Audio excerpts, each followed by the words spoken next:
Ji-min stepped off the transport pod, her boots touching the metallic platform of the Galactic University of Sciences. The massive campus floated in space, enclosed in a clear dome that showed stars twinkling against the black void. She adjusted her backpack, feeling the weight of being Earth's first exchange student in 50 years.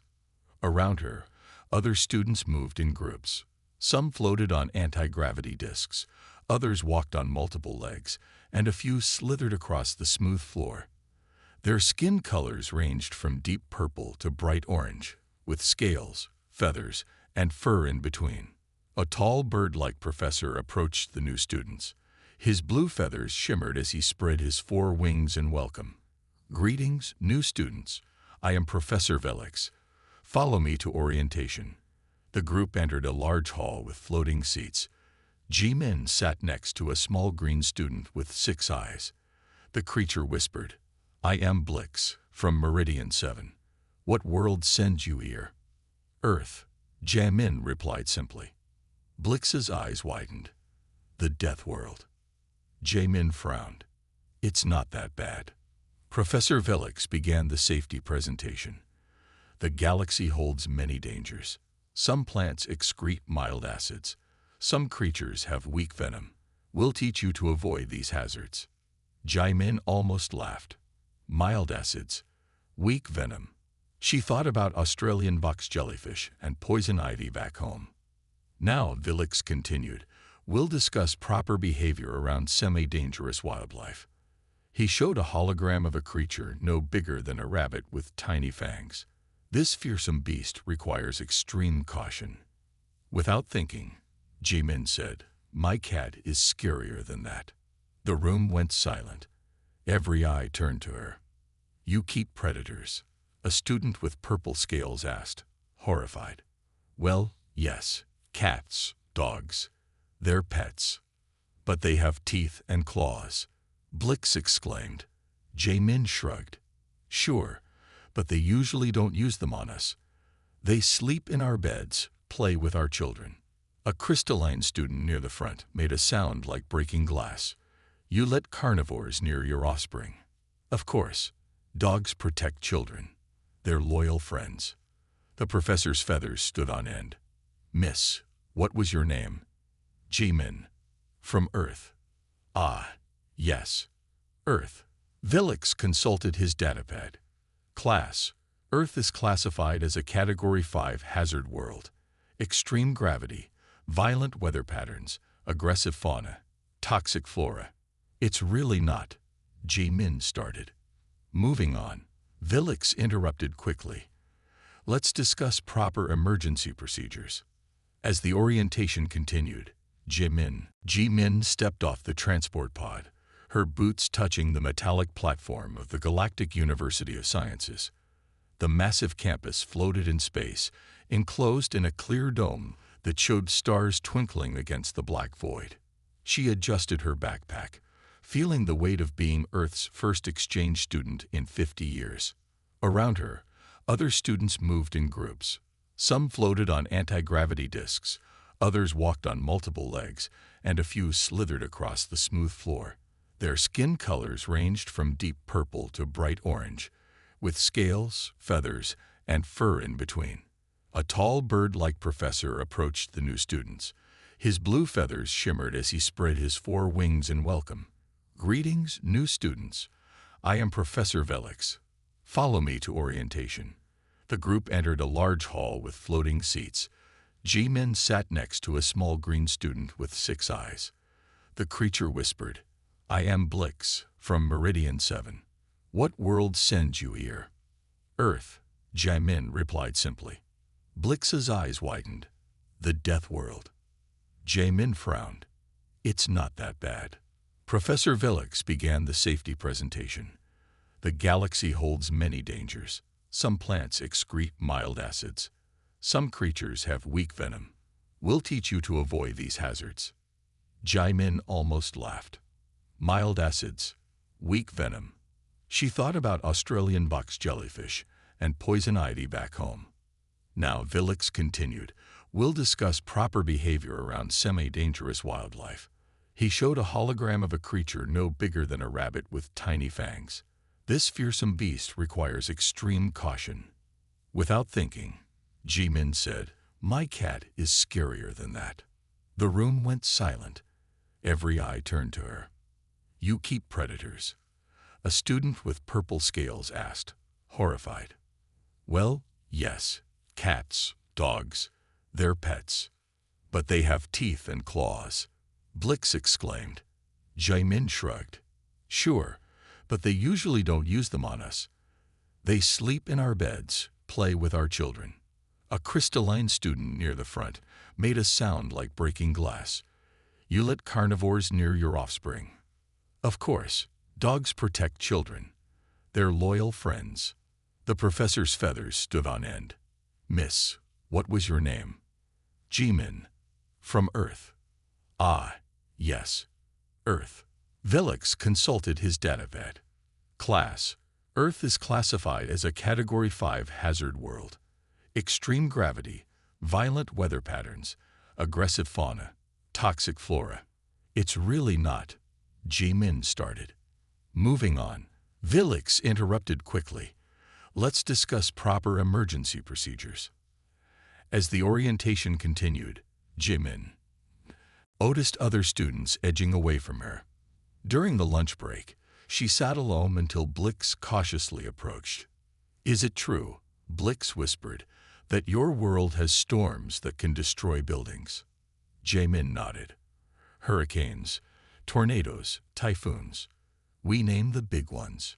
You name your disasters. Makes them less scary somehow." Blix's 6 eyes blinked rapidly. "And you survive these, every year." "We prepare, board up windows, stock supplies, help neighbors." A small crowd had gathered, listening despite their fear. A student covered in soft pink fur spoke up. "But why stay? Why not evacuate the planet?" Jimin smiled. "Because it's home. The same world that throws hurricanes at us also gives us beautiful sunsets, vast oceans, forests full of life. We adapt." Later, during a campus tour, the group visited the university's pride, a greenhouse containing dangerous plants. The guide warned them about thorns and mild irritants. Jimin touched a plant resembling a Venus flytrap. It snapped shut on her finger. The guide screamed. Students panicked. Jimin calmly opened the plant's trap and freed her finger. "These are smaller than the ones in my mother's garden," she commented. "You grow carnivorous plants?" the guide asked weakly. "They eat insects. Keeps the house pest-free." By day's end, rumors spread quickly. The human student wrestled deadly plants. She tamed wild beasts. She laughed at dangers that terrified others. In her dorm room that night, Jimin unpacked photos of home. Her golden retriever playing fetch. Her father teaching her to build fires. Her mother's garden full of roses and pitcher plants. A soft knock interrupted her thoughts. Blix stood in the doorway. "I brought you a welcome gift," Blix said, offering a glowing crystal. "But I'm afraid it might be too fragile for someone from a death world." Jimin accepted it gently. "It's beautiful. Thank you." Blix hesitated. "Are all humans like you?" "Fearless." "Not fearless, just used to different things. We feel fear of like anyone else." "Will you teach us how to be brave?" Jimin looked at the small alien, remembering her own first day at a new school years ago. Different planet, same nervousness. "How about we learn from each other?" she suggested. "You teach me about crystal singing. I'll show you how to pet a dog without fear." Blix's eyes sparkled. "Deal." As the campus lights dimmed for the night cycle, Jimin realized she might be the alien here, but she wasn't alone. Earth had taught her strength, but these gentle beings could teach her something too. Tomorrow would bring new challenges, but for now, she had made her first friend among the stars. Jimin arrived early to xenobiology class, taking a seat near the middle of the curved amphitheater. Blix settled nervously beside her, all 6 eyes darting between Jimin and the door where other students filed in, giving the Deathworld human a wide berth. Professor Vilix entered, his blue feathers rustling as he activated the holographic display. Today, we study planetary habitability zones. A colorful chart appeared, showing planets sorted by danger levels. Green zones represent ideal conditions, Velix explained. Moderate temperatures, gentle weather, docile fauna. Yellow zones have minor challenges but remain livable. Red zones, his voice dropped dramatically. These are death worlds, uninhabitable except by the most extreme organisms. Earth glowed angry red on the chart. Jae-min raised her hand. Professor, I think there's a mistake. Earth should be yellow at most. The class fell silent. Velix's feathers flattened against his head. Miss Jae-min, Earth's classification comes from extensive research. Its gravity alone causes bone deformation in most species. But humans evolved there. We're fine. Velix sighed. Let's examine why Earth earned its rating. He pulled up new images. Class, observe these Earth creatures. This is what humans somehow coexist with. A shark filled the display, rows of teeth gleaming. This aquatic predator has remained unchanged for millions of years, Velix said. It can detect blood from kilometers away. Jae-min couldn't help herself. People surf with sharks all the time. Some even dive with them for fun. A student near the back made a choking sound. Velix moved to the next image. A grizzly bear standing on its hind legs. This creature weighs over 600 kilograms and can run faster than most civilized beings. They mostly eat berries and fish, Jae-min added. If you make noise while hiking, they usually avoid you. Usually, Blix whispered. Well, nothing's guaranteed. Velix showed more slides. Venomous snakes, crocodiles, lions. With each one, Jae-min offered casual comments about how humans dealt with them. The class grew increasingly pale. But surely, a crystalline student chimed. You live in sealed environments, protected from such horrors. Jae-min shook her head. We have cities, but lots of people live in rural areas. Some even camp in the wilderness for fun. Fun, multiple voices exclaimed. Velix rubbed his feathered temples. Let's discuss microorganisms. Earth harbors countless deadly pathogens. True, Jae-min agreed. But our immune systems adapt. We even use weakened viruses to train our bodies to fight diseases. You inject yourselves with diseases. On purpose. A pink-furred student looked ready to faint. It's called vaccination. Saves millions of lives. Velix pulled up his final slide. Earth experiences temperature variations from -89 to +57 degrees Celsius. Storms can generate winds over 300 kilometers per hour. Tectonic activity causes ground-shaking events that topple structures. Earthquakes, Jae-min nodded. We build earthquake-resistant buildings now, and hurricane parties are pretty common. Parties, Blix squeaked, during disasters. Well, if you can't evacuate, might as well make the best of it with neighbors. A student with spiral horns raised a trembling hand. How many humans die from these dangers daily? Jae-min considered. Actually, more humans die from car accidents than animal attacks. We're pretty good at handling natural threats. Car accidents?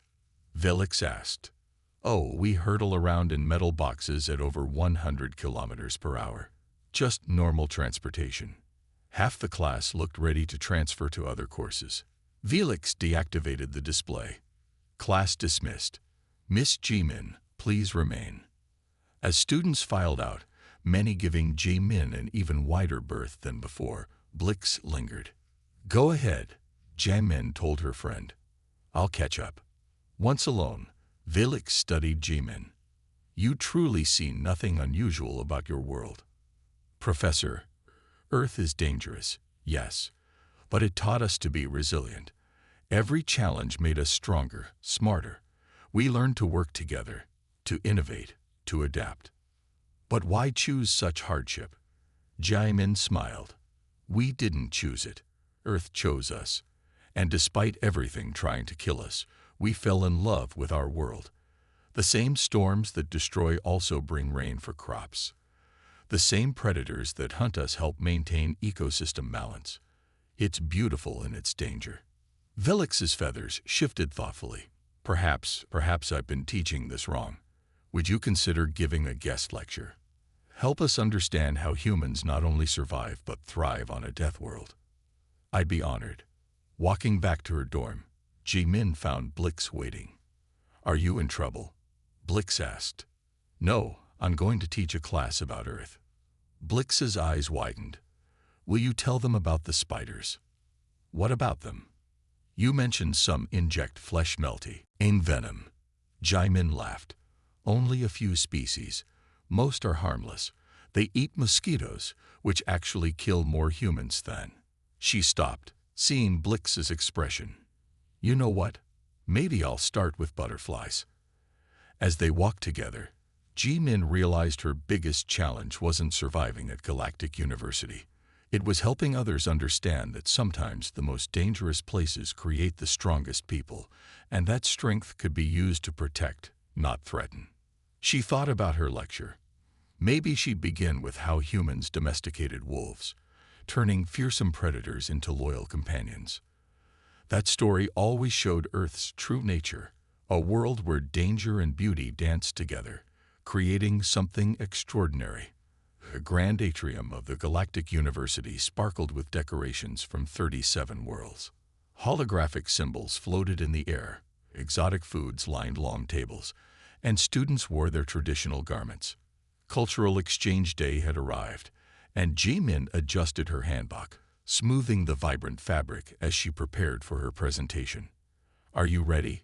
Blix asked, hovering beside her. After the biology class incident, Blix had become her constant companion. Fascinated by the human who spoke casually about Earth's dangers. I think so, Ji-min replied, checking her data tablet. Though I'm worried I might scare everyone again.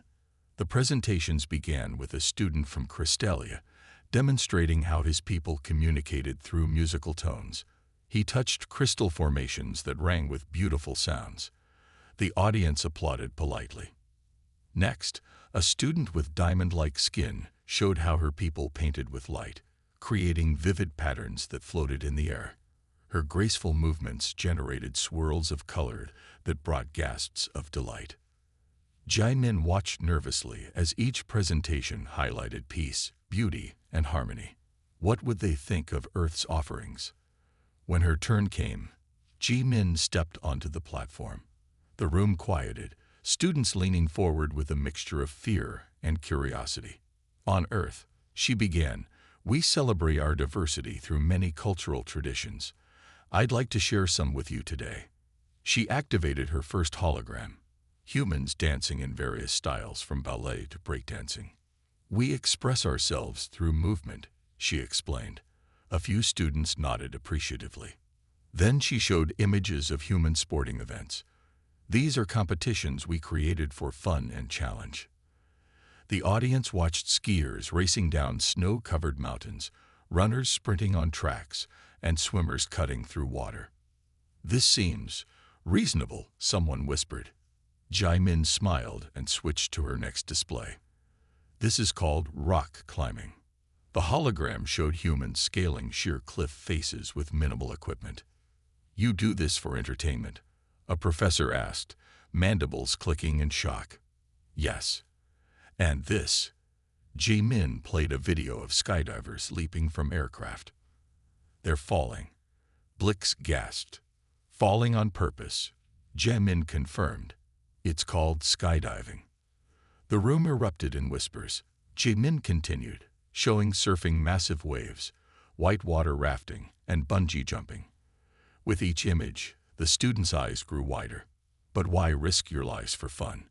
Asked the crystalline student. Earth taught us to embrace challenge. We find joy in testing our limits, in feeling fully alive. Ji-min moved to her next topic. Food is also central to Earth culture. The hologram displayed diverse Earth dishes.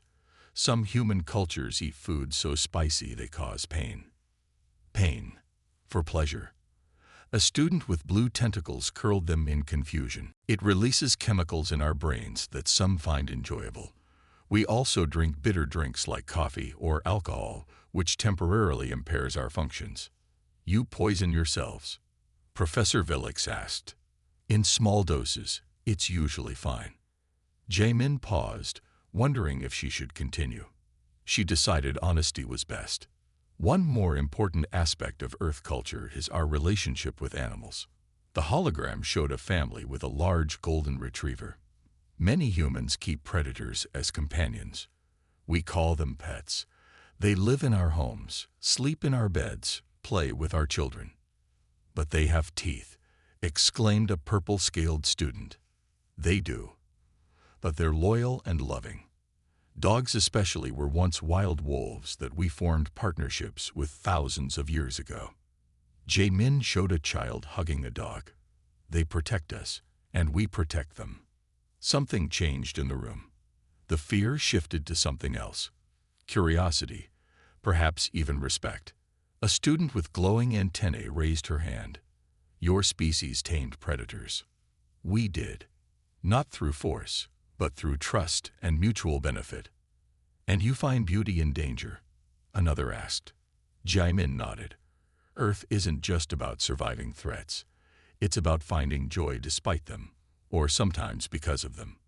The same mountains that can kill climbers also inspire artists. The same ocean that drowns sailors also gives us peace when we watch the sunset. Jaemin finished by showing Earth's natural wonders. The Grand Canyon, Northern Lights, Great Barrier Reef. This is my home. Dangerous, yes, but also beautiful beyond words. When she finished, the room was silent. Then, slowly, applause began. During the reception afterward, students approached Jaemin with questions. The fear had transformed into fascination. Could you teach me to climb? Asked the student with diamond skin. Would your dog accept me as a friend? Wondered another. Blix stayed by her side, proudly introducing Jaemin to others. She understands both strength and gentleness. Blix explained. Earth humans contain contradictions. That evening, Jaemin sat in the observation dome, watching distant stars. Professor Villix found her there. Your presentation changed minds today, he said, including mine. How so? I always taught that surviving harsh conditions creates only harshness in return, but humans learned something else from your dangerous world. What's that? Jaemin asked. You learn to appreciate beauty more deeply because it exists alongside danger. Perhaps that makes Earth not a death world after all, but a world that taught its children to truly live. Jaemin smiled, thinking of home with all its perils and all its wonders. For the first time since arriving, she felt fully understood. The morning air buzzed with nervous energy as students gathered at the transport dock. Today marked the semester's most dreaded event, the survival field test on Moon Beta 7. Instructors distributed emergency beacons, protective suits, and basic survival packs. Remember, Professor Villix announced, feathers ruffled with concern, Beta 7 has Class 2 environmental hazards. You will spend 26 hours surviving its wilderness with minimal technology. Work together, follow protocols, and use your emergency beacon if truly necessary. Jaemin stood with Blix and 3 other students who had become her friends since Cultural Exchange Day. Unlike the others, she wore only a light jacket over her standard uniform, no protective gear. Aren't you taking a suit? Asked Tora, a student with delicate purple scales. Jaemin shook her head. The briefing said temperatures range from 10 to 30 degrees Celsius. That's pleasant spring weather on Earth. Blix's 6 eyes blinked rapidly. But what about the dangerous wildlife? The largest predator is the size of a small dog. I'll be fine. The transport dropped them at designated coordinates, a rocky plain near a small forest. Wind whipped across the landscape at what the safety briefing had called dangerous speeds. To Jaemin, it felt like a mild breeze. Professor Villix activated a hovering camera drone. Your challenge begins now. You must establish shelter, find water, and survive until extraction tomorrow. Good luck. As the transport departed, panic rippled through many students. Some immediately activated their protective suits. Others huddled in groups, arguing about what to do first. Jainin surveyed the land, spotting a stream in the distance. Water source there, she pointed. Those rock formations would make good shelter. Anyone want to help gather materials? Her small group followed her lead while other students struggled with technology-dependent solutions. One tried to assemble a complex shelter unit, but couldn't make it work without the instruction manual. Within an hour, Ji-min had built a sturdy lean-to against the rocks using fallen branches and broad leaves. She collected stones to create a fire pit. "How are you making fire?" Tora asked. "Our packs have no ignition devices." Ji-min pulled out 2 sticks. "We'll do it the old way." "With sticks?" Blix looked confused. "It's called friction fire," Ji-min demonstrated, creating a notch in one stick and spinning another rapidly against it. Her friends watched in amazement as smoke appeared, then a tiny ember that she carefully transferred to a nest of dry grass. She gently blew on it until flames appeared. "That's incredible," Tora whispered. By mid-afternoon, Ji-min had caught small fish from the stream using a handmade spear. She showed her friends which plants were likely safe to eat by observing which ones local animals consumed. Other student groups weren't faring as well. Many huddled in half-constructed shelters, already using their ration packs instead of finding food. As evening approached, temperatures dropped. Students from warmer worlds shivered despite their suits. Ji-min kept the fire burning, teaching her friends to add fuel gradually. On Earth camping trips, fire is both protection and comfort, she explained.